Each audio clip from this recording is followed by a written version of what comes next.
شهید گرابە نەگوت سەربڕدرابایە ئەم شین و گریانە بۆ شەیدکردنی یەکێک لەو پێشمەرگە دیلانەیە کە داعش لەگرتە ڤیدیۆیەکدا ڕۆژی سیدەی 2015 هەواڵی شەیدکردنی بڵاو کردەوە.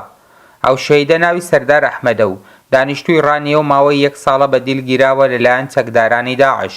ئەو شەوەیەگە بریندار دەبوو بە هجومیان کردبا ئەو پێشمەرگە دیلە و ئەو پێشمەرگە شەیدان ئەو بریندارەکانی هێنابەوە نەگەیشت بە ئەوڕۆکانەکە بەسەر بڕای کە سوکاریان بیان بینن تێگەشتی ئێستا چ جوابی منداڵان دەبەوە ساڵەکە منداڵان دەخافڵێنم هەموو ڕۆژی دەستە مەکتەبێ دەڵدایە ئەگەر ئەوەرە مەکتەبێ خەبەرەکەم دێ ئەگە خەبەرە بوو حەتی ئەگەمە چوین بۆ کنیان ناکەسمان نەدیوە بێتێرەکان بڵێرش نەکەرێ چت دێ چت ناوێ سەردار بە برینداری لە سنووری کەرکووک کەوتە بەردەستی چەکدارانی داعش.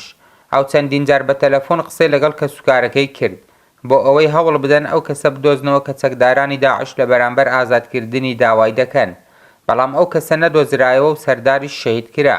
4-5 جار پەیوەندیمان لەگەڵا بووە قسەی لەگەڵ خوشکەکانم دەکرد لەگەڵ داکم دەکرد لەگەڵ ئەموانمان دەکرد هی توخوا نەجاتم دەن ئەوان نەفەرێکیان دەویژدان نازانم بۆ خۆیان دەیانزانی نازانم داعشەکان هەموو بڵاویان کرد بۆ یانگویت بە فەیسبوک دیلەکان دەگۆڕینەوە هیچ هەولێکیان بۆ نەداوین لەبارەی ئەو دیلانەوە کەس هەوڵی بۆ نەداین بەس بۆ خۆمان.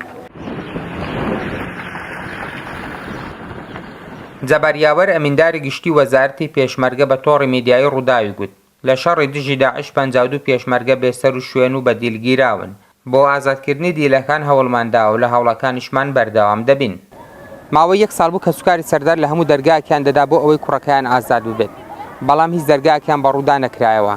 ئێستا کە سەردار شەهید بووە کە سوکارەکان تەنها چاویان لەوێت تەرمی کوڕەکەیان بۆ بگەڕێتەوە بۆ ئەوەی هاوشێوەی شەهیدەکانی دیکە ئارامگەیەکی هەبێت.